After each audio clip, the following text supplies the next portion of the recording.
Bismillahirrahmanirrahim. Assalamualaikum warahmatullahi wabarakatuh. Alhamdulillah.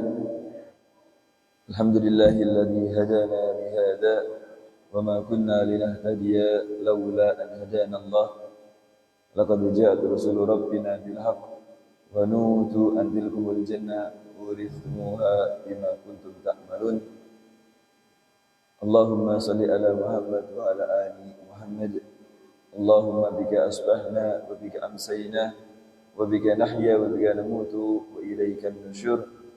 Allahumma inna nas'aluka ilman nafi'ah wa rizqan thayyiba wa amalan mutaqabbala. Amin ya rabbal alamin.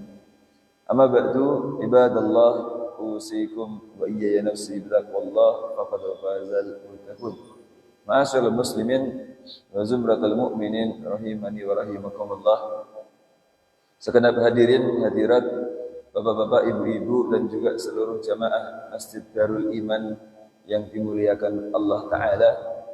Alhamdulillah, tidak bosan untuk kita selalu memuji Allah Ta'ala atas setiap nikmat yang Allah Ta'ala berikan kepada kita, baik nikmat yang kita minta sesuai dengan permintaan kita, atau bahkan nikmat-nikmat yang Allah Ta'ala berikan kepada kita tanpa kita minta. Karena Allah selalu tahu apa yang terbaik bagi hambanya. Maka patut bagi kita untuk selalu mengulang-ulang rasa syukur kita kepada Allah Ta'ala. Berharap dengan itu Allah Ta'ala ridha dengan kita semua.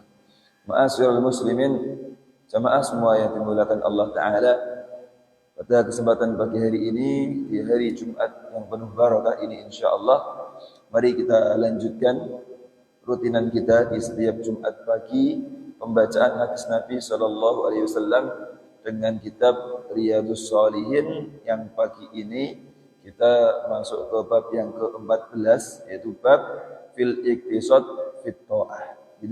Itu bab yang menjelaskan tentang perintah untuk sedang-sedang dalam beramal, dalam menjalankan ketaatan. Berarti jemaah, memang kita diperintahkan oleh Allah untuk taat. Jangan sampai maksiat. Kita diperintah oleh Allah Ta'ala untuk beribadah, tapi bukan untuk berlebihan.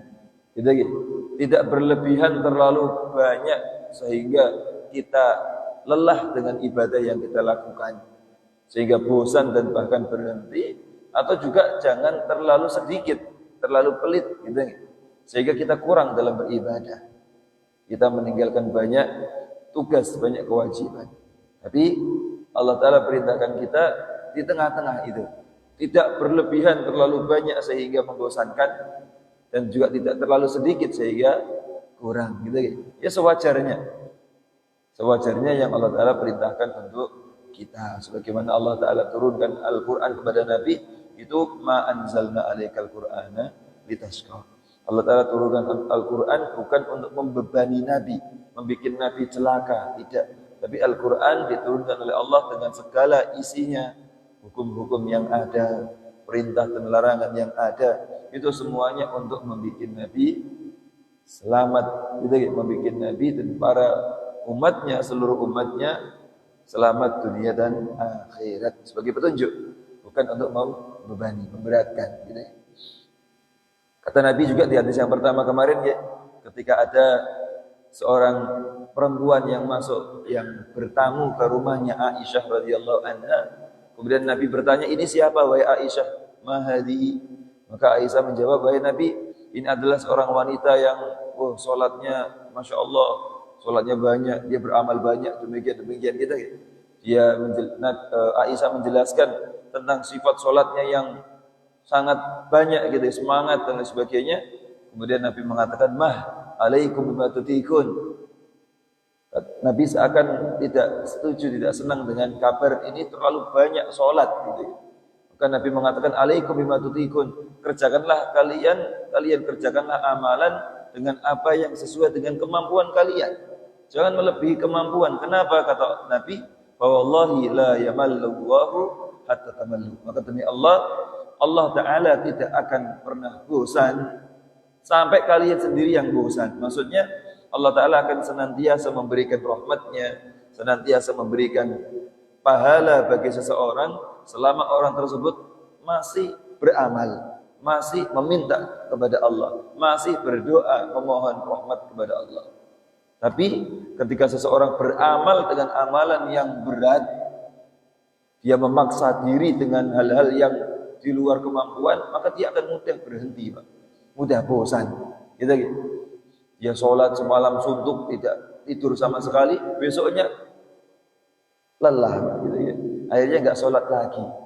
Maka Nabi mengatakan, wa kana ahabbuddin ilaihi ma dawa masahibu alaihi. Maka kata Nabi, amalan agama yang paling baik, yang paling dicintai oleh Allah itu adalah amalan yang pelakunya istiqomah menjalankan itu.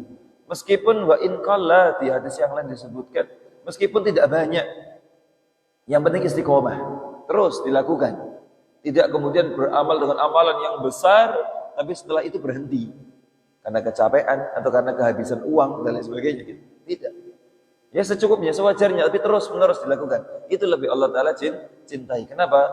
Karena amalan seseorang itu tidak dihitung di hari itu saja, tapi dinilai bagaimana dia melazimi, melanggengi amalan itu sampai akhir hayatnya. Kan gitu nggih? Yang terpenting itu bukan mulainya, Pak, tapi yang terpenting adalah istiqomahnya. Bisa tidak istiqomah? Gitu nggih? Maka para ulama menjelaskan jemaah, afdhalul karamah al-istiqomah. Gitu ya? Al-istiqomah itu afdhalul karamah. Jadi kemuliaan bagi seorang yang paling tinggi adalah ketika dia bisa beristiqomah menjalankan ketaatan. Kita gitu. Bukan orang yang sedekahnya paling banyak atau sholatnya paling banyak, bukan itu. Tapi siapa yang paling istiqomah dalam menjalankan ibadah. Gitu. Maka Nabi mengajarkan ibadah ya sewajarnya, sesuai dengan kemampuan kita. Tapi tentu bukan berarti terserah kita. Ya. Oh saya nggak mampu sholat 5 waktu, saya sholatnya cuma zuhur saja, subuh saya nggak mampu bangun, berarti tidak sesuai dengan kemampuan saya kalau memaksakan subuh. Wah kalau itu kewajiban, Mbak. Kalau kewajiban maka tentu harus dipaksakan. Gitu ya? Tidak ada namanya kewajiban kok berarti berlebihan, tidak ada. Kewajiban yang Allah Ta'ala bebankan dalam syariat Islam ini sudah sesuai dengan kemampuan manusia. Sudah sesuai semua kewajiban. Sholat 5 waktu, kemudian puasa Ramadan, gitu kan? Zakat, fitrah, zakat mal, itu sudah sesuai dengan kemampuan. La yukallifullahu nafsan illa wus'aha. Allah Ta'ala tidak membebani seseorang kecuali sesuai dengan kemampuannya. Gitu kan? Jadi yang dimaksud berlebihan di sini adalah berlebihan dalam amalan-amalan yang sunnah, bukan amalan yang wajib, ataupun amalan yang wajib tapi dilebih-lebihkan. Kita nggih. Maka itu juga akan memberatkan. Contoh, salat Isya atau melakukan salat wajib ya. Salat wajib ya sebutuhnya. Maksudnya kita melakukan salat wajib sepantasnya kita salat, bukan berlebihan. Kemudian salat wajib sampai berjam-jam gitu ya. Oh saya melakukan sholat subuh sampai berjam-jam, itu berlebihan juga. 2 rakaat tapi panjang, terlalu panjang sampai membebani diri sendiri, badannya pegel-pegel karena itu dan lain sebagainya. Atau melakukan puasa iya 1 bulan, tapi ketika sudah masuk waktu maghrib dia tidak mau berbuka, dia bablaskan puasanya sampai isya karena saking semangatnya gitu. Maka ini juga berlebihan, Pak. Gitu. Jadi ya sesuai dengan porsinya masing-masing. Itu namanya al-iqtisad fit ta'ah. Gitu. Kemudian kita lanjutkan hadis berikutnya, jemaah. Ada kisah tentang 3 orang yang dia terlalu semangat untuk beribadah sampai dinilai oleh Nabi ini berlebihan. Kemudian Allah Ta'ala Nabi menegur mereka. Bagaimana kisahnya? Kita baca hadisnya. Bismillahirrahmanirrahim. Wa an Anas radhiyallahu anhu qala, dari sahabat Anas bin Malik semoga Allah Taala meridainya, dia berkata, jaa salasatu rahtin ila buyuti azwajin Nabi sallallahu alaihi wasallam. Datang 3 orang ke rumah istri Nabi sallallahu alaihi wasallam. Jadi yas'aluna an ibadatin Nabi sallallahu alaihi wasallam. Mereka bertanya tentang ibadahnya Nabi sallallahu alaihi wasallam. Jadi ada 3 orang, gitu. Ini disebutkan, dijelaskan 3 orang ini para pemuda, Pak, yang masih semangatnya untuk ibadah. Mereka ingin tahu, jadi ibadahnya Nabi itu bagaimana sih kalau di dalam rumah, gitu. Kenapa kok mereka ingin tahu seperti itu cuma? Karena ibadah yang dilakukan oleh Nabi SAW itu ada beberapa bentuk. Ada ibadah yang nampak, ibadah dohir.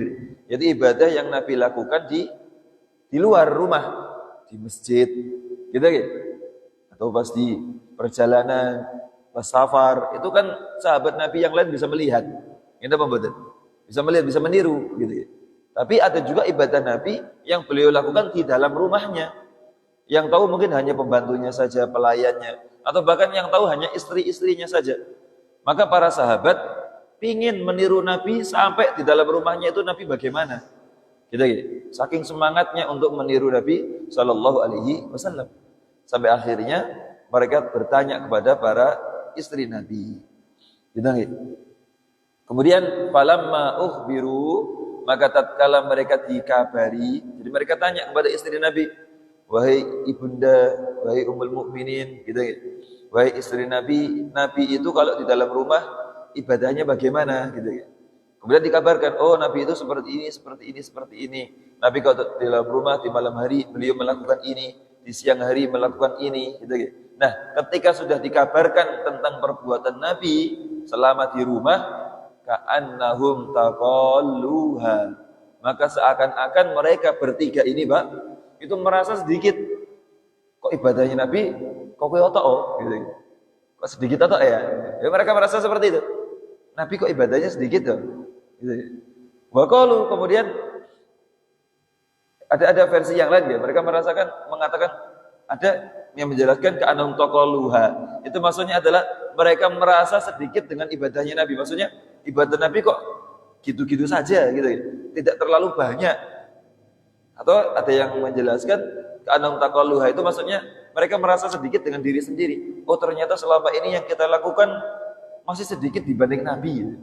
Ada yang menjelaskan seperti itu. Wa qalu, kemudian mereka berkata, aina nahnu minan Nabi sallallahu alaihi wasallam. Lalu bagaimana, di mana posisi kita dibanding Nabi sallallahu alaihi wasallam? Wa qad ghufira lahu ma taqaddama min dhanbi wa ma ta'akhkhar. Oh, Nabi itu sudah diampuni dosa-dosanya yang telah lalu dan yang akan datang. Kalau dipahami dengan paham yang pertama, mereka merasa sedikit dengan perbuatan Nabi, mereka mengatakan, loh Nabi perbuatannya kok ternyata gitu-gitu tok. Ya wajarlah, Nabi sudah diampuni dosanya. Maka Nabi melakukan amalan yang tidak begitu banyak.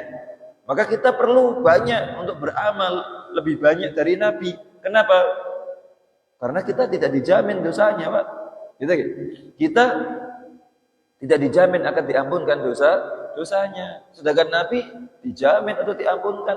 Maka wajar Nabi amalannya tidak begitu banyak. Itu kalau dipaham dengan paham yang pertama. Atau paham yang kedua, mereka merasa kalah dengan Nabi. Oh, Nabi yang sudah dijamin dosanya diampunkan saja, amalannya sebanyak itu. Bagaimana dengan kita? Gitu. Tapi melihat dengan konteks hadisnya, ini lebih cocok dengan paham yang pertama. Yaitu mereka merasa ibadah Nabi sederhana saja, gitu. Nabi kok ibadahnya gitu tok ya?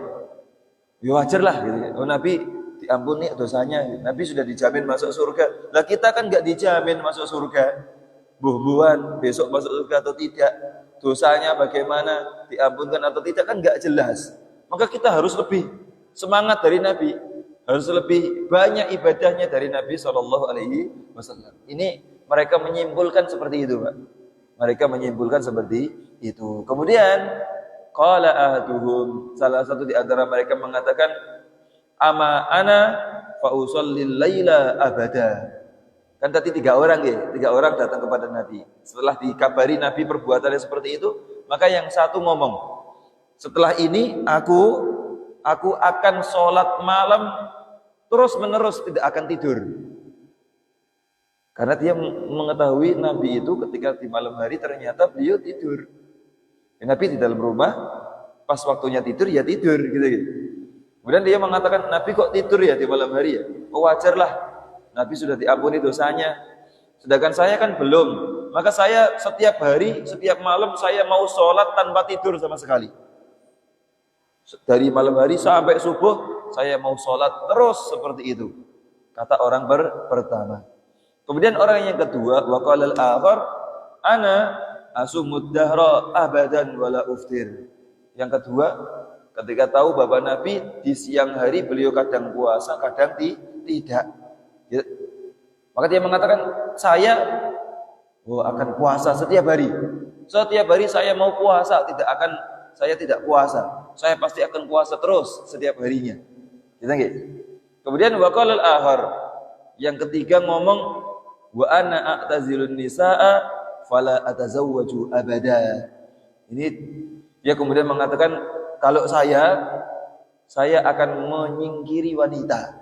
Saya tidak mau menikah selamanya. Kenapa? Karena dia merasa kalau punya istri ini enggak repot, Pak. Mau sholat ada istrinya rewel enggak jadi sholat. Gitu ya. Mau baca Quran istrinya minta dipijeti mungkin enggak jadi baca Quran. Mau ibadah yang lain istrinya butuh ini dan itu, wah repot ini kalau punya istri. Gitu ya. Nabi mungkin ibadahnya sedikit, tidak terlalu banyak karena direpotkan dengan istri-istrinya. Maka saya tidak mau menikah.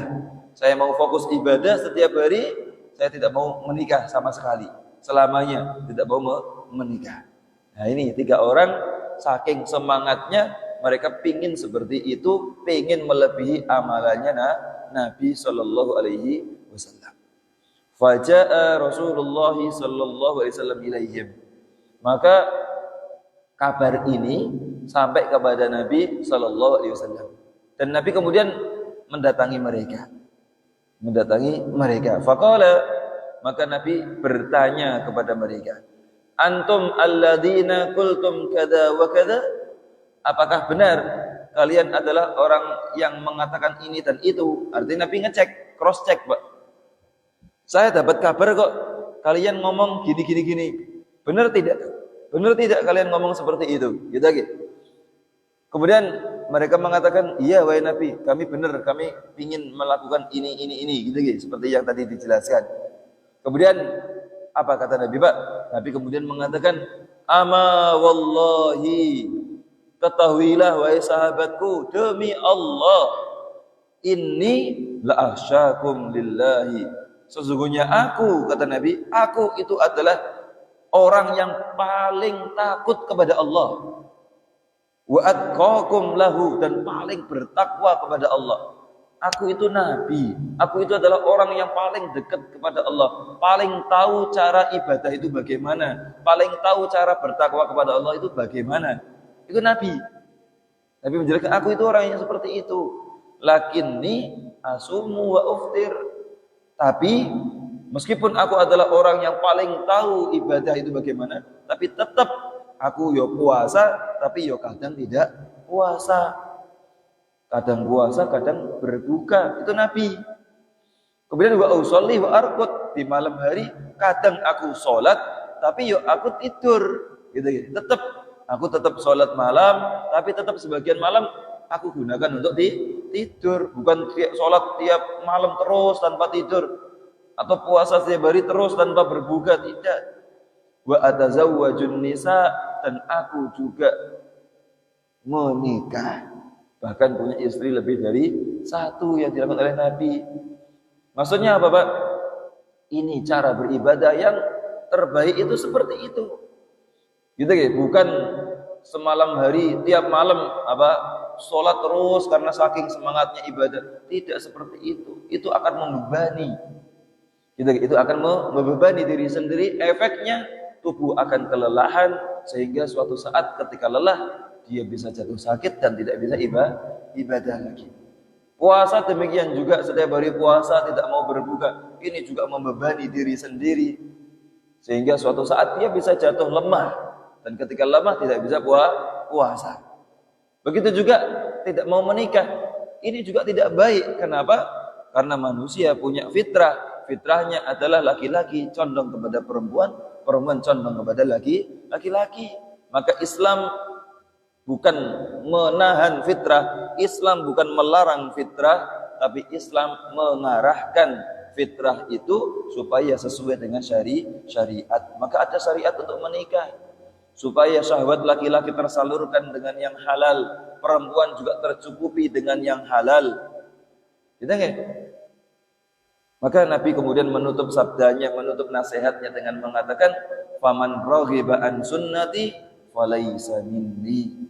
Maka siapa saja yang benci, tidak mau ikut sunnahku, tidak mau mengikuti ajaranku, menyelisihi apa yang aku contohkan, falaysa minni, maka dia bukan termasuk umatku, kata Nabi. Hadisnya muttafaqun alaih sahih. Artinya Nabi sudah mencontohkan, Pak. Nabi adalah orang yang paling hebat dalam beribadah, orang yang paling takwa, orang yang paling dekat kepada Allah Ta'ala. Maka tentu amalan Nabi itu sudah sangat baik, sudah sangat tinggi. Bahkan jemaah, kalaupun kita menilik semua hadis-hadis Nabi, amalan yang beliau lakukan apa saja, itu sudah sangat banyak, Pak. Kadang kita kewalahan, gitu ya. Lah kok ini kita mau merasa ibadah Nabi kok terlalu sedikit ya? Wah, saya harus bisa mengalahkan Nabi. Tidak bisa, Pak. Bahkan itu termasuk menyelisihi Nabi Shallallahu Alaihi Wasallam. Kita nggih. Jadi ketika kita semangat ibadah untuk sholat malam, ya sewajarnya sholat malam seperti yang Nabi contohkan. Gitu nggih. Sholat di sepertiga malam terakhir, di awal malam tidur dulu, gitu, istirahat. Kenapa, Pak? Karena tubuh juga butuh istirahat. Seperti contoh, Pak, ada kisah dua orang sahabat, gitu nggih. Kalau nggak salah Abu Darda, gitu, dengan Salman, atau yang lain, saya agak lupa nama sahabatnya.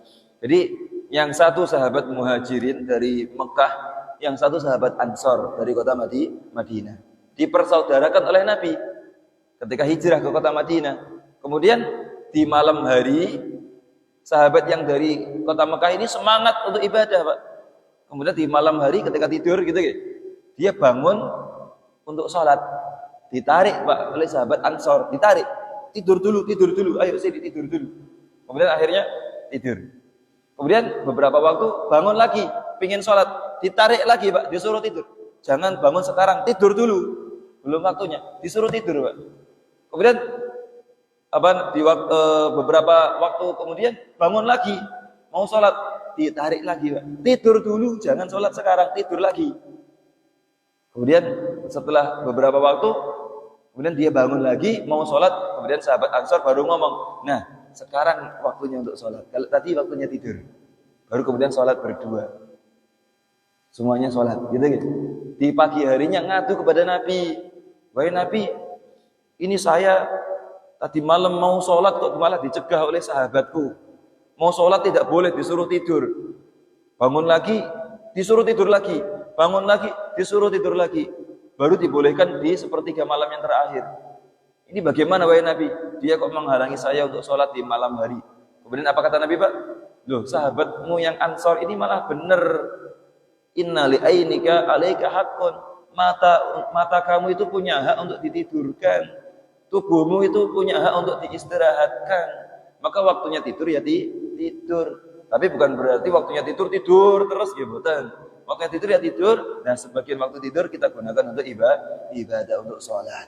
Bukan semalam suntuk untuk tidur. Atau semalam suntuk untuk ibadah. Tidak. Kalau semalam suntuk untuk ibadah, sholat terus, ini berlebihan. Ataupun semalam suntuk untuk tidur terus, tidak ada ibadahnya, itu juga berlebihan. Artinya terlalu pelit, gitu. Tidak mau ibadah. Berarti tengah-tengah, sedang-sedang, gitu. Ataupun puasa juga sama. Puasa itu ya sehari puasa. Kalau mungkin kita semangat untuk puasa, maka puasanya sewajarnya. Cukup kita mengambil puasa dengan puasa sunnah yang diajar oleh Nabi Shallallahu Alaihi Wasallam. Bukan puasa setiap hari. Karena semangat saya masih kuat, setiap hari saya mau puasa terus. Tidak, Pak. Tubuh punya hak, gitu. Ada nanti di hadis-hadis berikutnya dikisahkan. Ada satu orang sahabat yang datang kepada Nabi bertanya, wahai Nabi, saya kuat puasa, maka saya ingin puasa setiap hari. Maka Nabi mengatakan jangan, puasalah dalam 1 bulan 3 hari. Kemudian dia mengatakan saya masih kuat, lebih kuat dari itu wahai Nabi, saya masih kuat untuk lebih dari 3 hari. Ya sudah, kalau begitu dalam 1 pekan puasa Senin Kamisnya, gitu ya. Berarti dalam 1 bulan berapa kali Pak? 1 pekan 3 kali 4, berarti 8 kali, gitu ya. 8 hari dalam 1 bulan. Dia mengatakan wahai Nabi, saya masih kuat, lebih kuat dari itu, saya masih kuat, lebih banyak dari itu. Kemudian Nabi mengatakan, kalau kamu memang masih kuat, silahkan puasa dengan puasanya Daud. Yaitu puasa 1 hari puasa, 1 hari tidak. Kemudian dia mengatakan, wahai Nabi, saya masih kuat, saya ingin lebih banyak dari itu. Kemudian kata Nabi apa? Tidak ada puasa yang lebih dari puasanya Daud. Itu sudah sangat banyak. Jadi, artinya tidak boleh kita puasa setiap hari terus saking semangatnya, tidak. Puasa, ya kadang puasa, kadang berbuka. Itu yang dilakukan oleh Nabi Shallallahu Alaihi Wasallam, gitu ya. Karena tubuh juga punya hak untuk makan, gitu ya. Begitu juga dengan menikah, Pak. Menikah itu sunnah Nabi, menikah itu ajaran para Nabi. Maka para sahabat menjelaskan, karena Nabi SAW nahana anit tabattul. Nabi SAW itu melarang kami untuk membujang. Tabattul itu sifat membujang, tidak mau nikah. Ini keputusan yang dilarang oleh Nabi, bahkan larangan keras oleh Nabi. Gitu gitu. Para sahabat sampai mengatakan, kalau andai saja Nabi membolehkan untuk membujang, tahsaina, gitu gitu. Maka sungguh kami sudah mengkebiri diri sendiri, saking semangatnya. Maka ini larangan dalam Islam untuk membujang. Dan ini termasuk kebid'ahan yang dilakukan oleh orang-orang Nasrani, para rohib, gitu gitu. Mereka bertabatul, mereka rohib itu Pak dalam agama Nasrani menurut keyakinan mereka, tapi ini termasuk penyimpangan, gitu gitu. Jadi kalau sudah jadi pendeta itu tidak boleh menikah, Pak. Gitu gitu. Syarat untuk menjadi pendeta adalah dia tidak menikah. Tidak menikah, gitu gitu. Membujang. Kenapa? Karena dia fokus untuk ibadah, katanya gitu. Tapi faktanya cuma banyak di antara pendeta-pendeta yang memang mereka tidak menikah, Pak. Selama hidupnya tidak menikah. Tapi anaknya banyak, Pak. Anaknya banyak. Lalu dari mana? Ya dari cara-cara yang tidak baik, cara-cara yang tidak benar. Maka Islam tidak mengajarkan seperti itu. Menikah termasuk sunnah Nabi. Kata Nabi, an-nikahu sunnati. Nikah itu sunnahku. Nah, sedikit tentang hadis ini ya, Pak. Kalimatnya an-nikahu sunnati. Nikah itu sunnahku. Aslinya seperti itu. Tapi ada ini selingan gitu. Intermezzo, guyonan gitu. Ada orang yang bacanya salah, Pak. Aslinya tulisannya an-nikahu sunnati. Nikah itu sunnahku. Tapi dia membacanya an-nikahu santai. Oh, dia ngomong, santai, nikah itu kapan-kapan masih bisa. Nah, ini salah. Nikah itu sunnah Nabi gitu. Sunnati. Waman raghiba an sunnati falaysa minni. Maka yang tidak mau nikah, maka itu tidak termasuk umat Nabi Muhammad sallallahu alaihi wasallam. Bahkan Nabi menghasung, kata Nabi apa, Pak? Nabi mengajak para pemuda. Wahai para pemuda, kata Nabi, man wajada minkum ba'a falyatazawwaj. Ya ma'syaras sabab, faman istata'a minkum ba'a falyatazawwaj. Kata Nabi, wahai para pemuda, siapapun dari kalian yang sudah mampu untuk menikah, silakan menikah, jangan ditunda.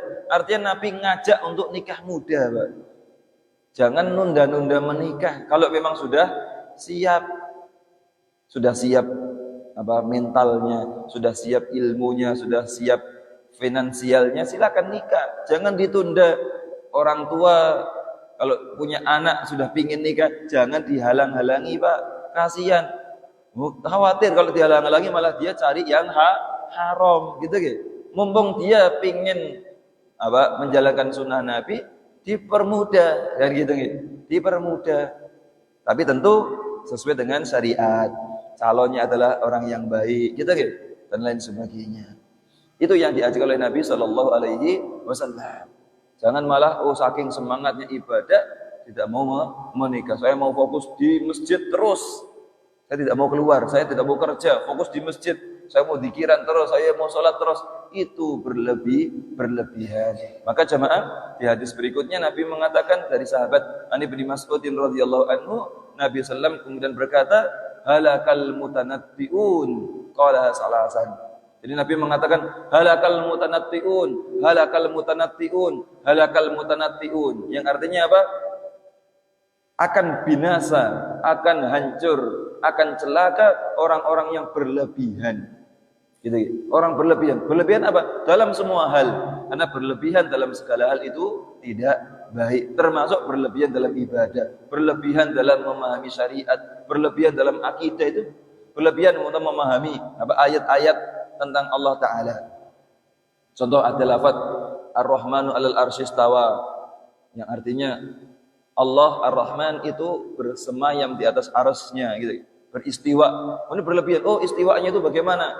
Oh, Allah itu seperti ini, sedang duduk. Ini berlebihan. Bahaya, gitu kan? As-su'alu anhu bid'ah, kata Imam Malik, bertanya tentang zat Allah itu bid'ah. Bahaya, Pak. Sudah, apa yang datang dari nas Al-Qur'an kita fahami apa adanya. Cukup seperti itu. Sudah, sederhana saja dalam memahami syariat. Yang harus kita jaga adalah istiqomah kita. Jadi bagaimana kita beristiqomah menjalankan amalan-amalan sesuai dengan syariat tanpa berlebihan, sehingga ketika kita berlebihan justru kita akan hancur sendiri. Ketika kita berlebihan dalam ibadah, kita akan binasa sendiri. Kita akan capek sendiri, sehingga akibatnya kita kemudian hari akan bosan, kemudian hari akan berhenti, bahkan bisa meninggalkan syariat karena merasa berat. Maka Allah Ta'ala akan selalu memberikan rahmat kepada seorang hamba ketika dia masih istiqomah. Tapi kalau sudah berhenti ibadah, maka Allah Ta'ala tidak akan memberikan pahala bagi dia. La yamallahu hatta tamallu. Itu kaidah utama untuk kita pegang dalam kehidupan kita. Ketika berdoa, jangan berlebihan, sewajarnya. Yang penting kita istiqomah. Berzikir, jangan berlebihan, sewajarnya. Kita istiqomahi. Salat juga demikian, baca Quran juga demikian, sewajarnya, tapi bukan berarti semau kita. Tapi tentu kita targetkan kita bisa menambah sedikit demi sedikit, tapi sesuai dengan kemampuan kita. Insya Allah jamaah, kalau kita sudah mengistiqomahi amalan sedikit demi sedikit, nanti Allah Ta'ala akan berikan kekuatan untuk menambah amalan itu dengan amalan-amalan yang lainnya. Dan kemudian hari, insya Allah kita akan bisa menjadi pribadi yang lebih baik lagi. Bi'idnillahi ta'ala, amin ya rabbal alamin. Demikian kajian yang bisa kita bahas pada kesempatan pagi hari ini. Kita kembalikan kepada Allah. Semoga Allah Ta'ala meridai kita semua. Allah Ta'ala memberikan kepada kita kekuatan untuk bisa istiqomah, menjalankan ibadah, dan istiqomah meninggalkan maksiat hingga akhir hayat kita. Amin ya rabbal alamin. Mari kita akhiri kajian kita dengan doa kafaratul majlis. Subhanakallahumma wa bihamdik, asyhadu an la ilaha illa anta, astaghfiruka wa atubu ilaik. Wassalamualaikum warahmatullahi wabarakatuh.